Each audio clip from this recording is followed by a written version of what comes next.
Colonel Javi Benitez, makakasama ho natin mula po, thank you. At nagtatrabaho pa si Representative kahit po holiday na sa ibang mga establishmento, Negros Occidental 3rd District. Rep, magandang hapon po. Live kayo sa RMNDZ XL Manila, si Rajuman Lourdes.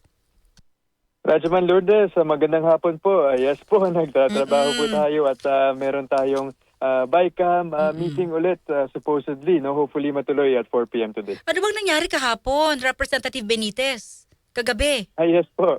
Sa lahat po ng nakikinig din, magandang hapon din po sa inyo.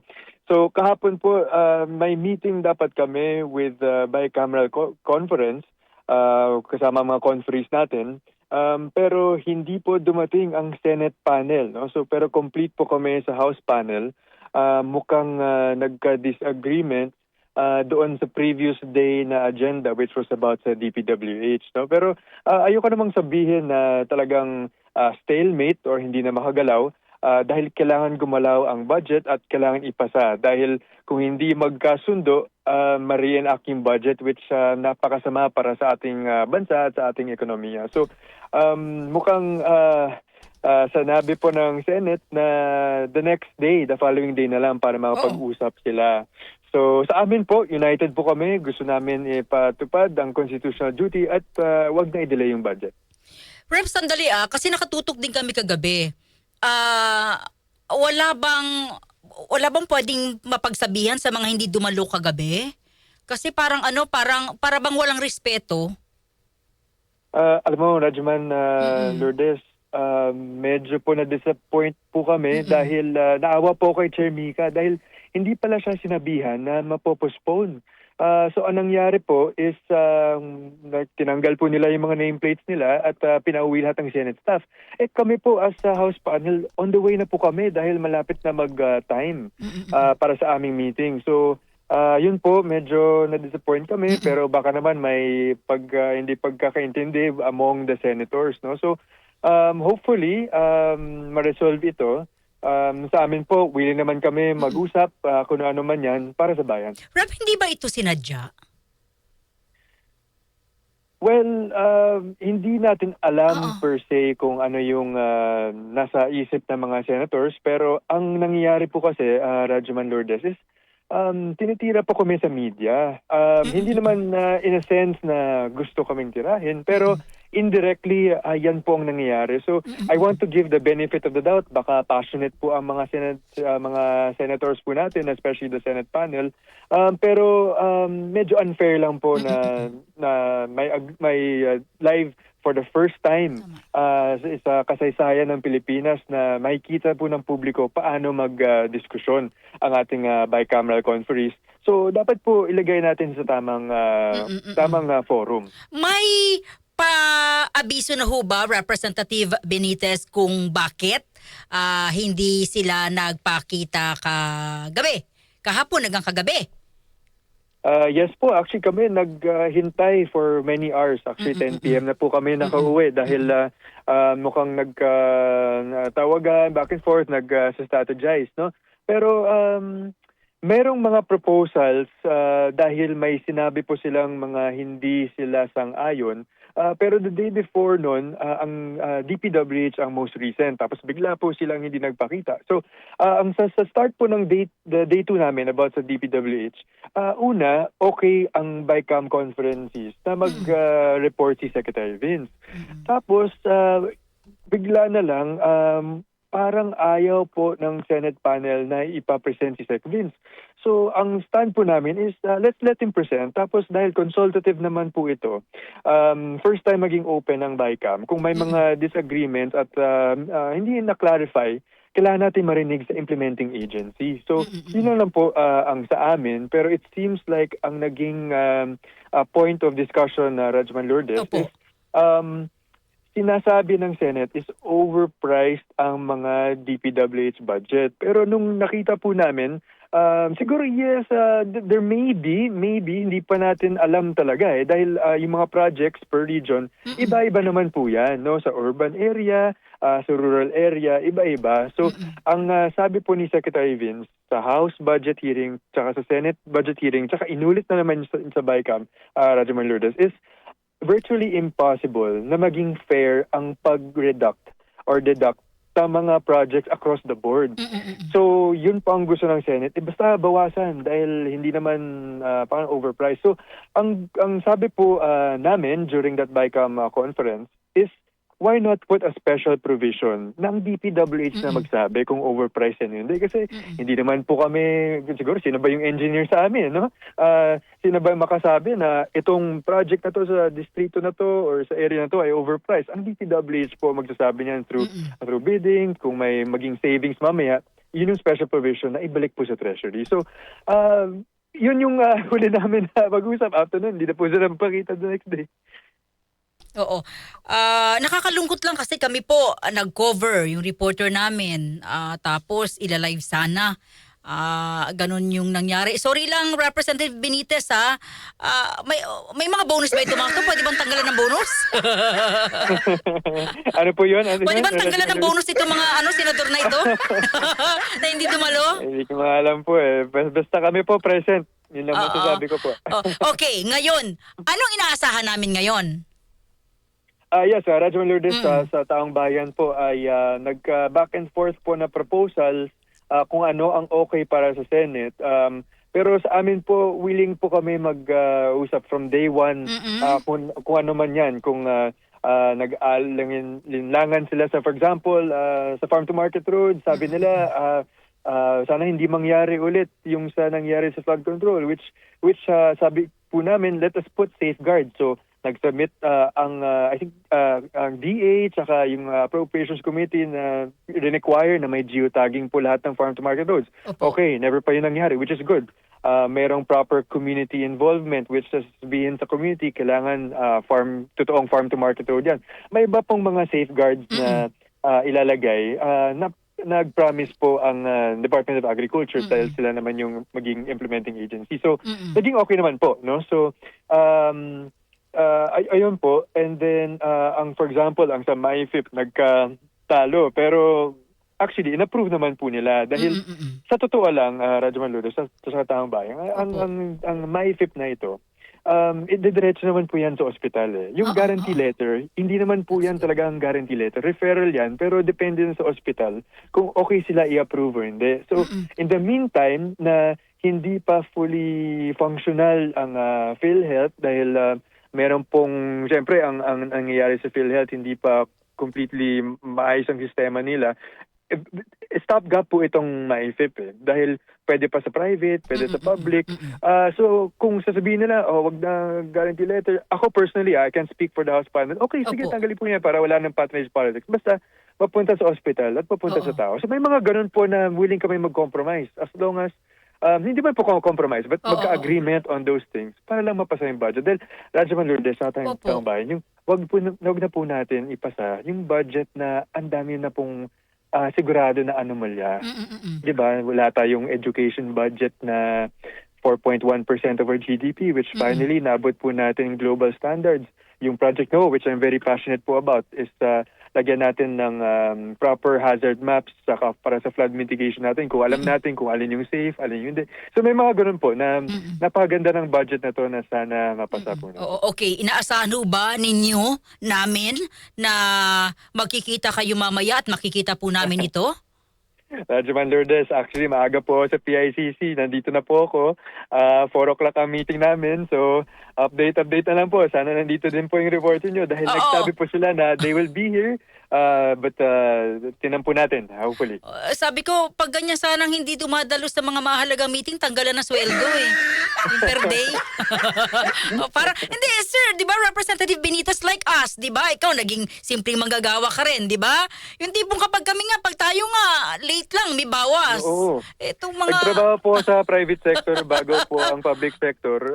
Meron po talagang binibilang po ang mga exactly. araw. Diba? Opo. So we're expecting... Ito, Radyo Lourdes, pera ng taong bayan, saka hindi pwede yung magdedesisyon lang na hindi sisipot. Yes. So, ayaw naman, siguro baka naman may kailangan pag-diskusyon sila. So, we'll give them the benefit of the doubt na lang po. Siyempre, gusto natin na respectful, ayaw natin yung may personal attack sa kay sino man. Hopefully magkaayos to dahil kawawa po ang taong bayan. We're expecting na kayo, in-expect nyo buo na sila ngayon nandiyan, and magiging mainit ho ba yung deliberasyon ngayon, Representative Benitez? Tingnan po natin dahil may mga proposals na sila na na-reject. May mga bagong proposals kami na binigay sa kanila kung ano yung acceptable para sa kanila. So hopefully alam po natin ang hindi mag-work. So try po natin kung ano yung pwedeng mag-work. So sa totoo lang po, hindi ko po alam kung magiging smooth or magiging tensionado ang ating diskusyon mamaya. Basta ako po, hopeful po ako dahil hindi na po natin pwede madali ito. Ang ratification ay ang Monday. Sa totoo lang, naawa din po sa staff namin Dahil kung na-delay po ito sa weekend, nagtrabaho na ang staff overtime. Kasi kami medyo, sige lang, diba? Okay lang. Opo. Ano naman kami. Pero yung team po namin, saka yung magiging time po ni Presidente mag-review bago ipasa yung isahin po ang ating budget. So wala naman kayo naririnig kung sila'y dadalo, darating mamaya. Nagsabi po sila Okay. pero hindi pa confirm na lahat sila pupunta. May nagsabi na we will be ready. Pero mukhang review pa po ang Okay. proposal. Mahabol po ito, sir, ha, bago magtapos yung taon. Sana po dahil kawawa yun talaga yung tayong bayan. Kung inulit pa natin nung parang may kumuha po tayo ng bato at pinakpok natin ating ulo kung umulit po ito. Kaya nandito kami kung ano man ang kailangan na siguro i-diskusyon. Basta nandito po kami sa PICC. Sir, Hindi lang po masasabi. konting idadaan ko lang po. Ano yung guarantee letter? Ano ba talaga ito? Dapat ba talaga may, for example, kayo po, dapat ba talaga may letter from your office at ipapadala sa akin na nasa ospital para mabawasan yung bill ko sa ospital? Ako po personally, ideally wala na pong ganyan. Ideally po, sa isang perfectong mundo, which hopefully makapalapit tayo sa ganong klaseng mundo, is pagpunta ng pasyente, zero balance billing na po. Wala nang kailangan pag-isipan kung saan kukunin ang pera para bayaran yung mga hospital bill. Sana po na hindi na kailangan magmakaawa kay kaninong politiko, kay sino man na politiko. So merong yung guarantee letter na yan, it's parang referral po na okay po ito, indigent po ito, okay po ito, ganun. Pero ako personally, and I can't say about the others, ako po yung MyFIP ko, hindi ko na po tinitingnan talaga Pag pupunta sa ospital, basta to follow na lang kung kailangan pa na requirements, basta kung emergency, i-ayusin na lang. Sa akin po, sa Negros Occidental, no, ang iba pong pasyente namin dumidiretso sa Corazon Locsin. Wala po akong pinipili. Pero ang nangyari po sa sobrang institutionalized, no? We wanted to go from patronage to institutionalized. Nung chinek ko po yung funding ko sa MyFIP, sa kada diretso ng pasyente namin, yung mga taga-distrito ko na pupunta sa hospital, pagkita ko ng funding ko, actually ubos na pala. Sabi ko, okay, at least basta sabi ko sa hospital ay indigent ito. Dahil yung iba nabigyan na daw. So yung referral letter is just to make sure may extra check. Pero hindi naman po dapat rin-require pa. Hindi yun ang kinakailangan para push through na yung mga pangangailangan ng pasyente. Dapat, yes. Oo, kasi po yun nga yung punto rin ni Senator Lacson yung guarantee letter parang inaantay ng mga ospital dapat pirmado ni governor, ni mayor, ni congressman, ni senator. Sa totoo po, personally, naintindihan ko po yung sentimento na yan. So, okay ako na wag na nating ilagay yung guarantee letter. Pero agree po ako sa House panel in a sense na dapat in the meantime, habang hindi pa ayos yung talagang yung sa PhilHealth, sa MyFIP, no? So, dahil yung sa ibang part ng zero balance billing ay para sa local government hospitals lang. Ang MyFIP pwedeng private hospital, public hospital, diretso na po ito. Ang problema minsan, no, hindi ko naman sinasabi, okay naman ako ilagay sa PhilHealth kung maayos na, pero minsan kasi yung sa PhilHealth, delayed po ang pagbayad sa mga hospital dahil hindi pa ganun ka-efficient ang sistema. Yung case rate po nila hindi pa mataas kaagad. Gusto ko man sabihin din, Radyo Man Lourdes, Opo. yung MyFIP hindi pa naman perfect. Kasi yung MyFIP, 50% lang ng professional services fee ang pwedeng mabayaran. So, kausap ko nga po si Congressman Abel Garcia, yung nag-defend po ng Department of Health na budget, which Senior Vice Chair po siyang appropriation. Sabi nga niya, sana nga 100% na yung sa MyFIP para wala na talagang kailangan isipin na professional fee pa. Ang mga pasyente na pupunta sa ospital. So, agree po ako doon sa amendment na yun. But in the meantime, sige po, lagay na po natin sa MyFIP. Ay, yung sinabi din ko rin po sa bicameral conference. Sabi ko, the reason why kailangan pang pumili is dahil limited ang resources. So, kailangan indigent, kailangan ganyan. Pero kung taasan natin ang budget ng health, to the point na lahat ng pasyente hindi na kailangan pumili dahil enough na pong resources, yan na po ang palapit tayo sa ideal world. No? So sana po taasan natin yung budget to the point na hindi na kailangan pumili. Dahil kung konti lang yung budget, nako, kung lahat nangangailangan, alam naman po natin, Radyo Man Lourdes, doon po pumapasok yung pagpili. Oo, pero Representative, baka pwedeng maisingit nyo rin po. Sa private kasi hindi tinatanggap ng ilan eh. Sa private, kompleto ang doktor, ang specialist. Kaya Yun po na nga yung zero po, balance, zero billing, hindi rin po akma sa sitwasyon ng pasyente. Correct. Yes po, that is true, Radyo Man Lourdes. Ang sa zero balance billing, government hospitals or local government hospitals lang po. So, yung MyFIP pwedeng i-MOA yan through MOA para sa private hospitals, which I agree, may ibang public hospitals hindi pa kaya ng carrying capacity, minsan over, tapos hindi pa complete ang mga facilities, hindi pa complete ang doktor, minsan wala pa pong doktor. So kailangan i-expand po natin even sa private. Oo, salamat. Agree po ako. Okay, Representative Benitez, alam mo, 1 bilyon yung allocation para sa Project NOAA. No, nasa likod ho kayo nito. Maganda po ito. Pero sa tingin niyo po ba, ito po yung makatutulong sa atin para hindi na ho tayo bahain, hindi na ho tayo maapektuhan masyado nitong climate change?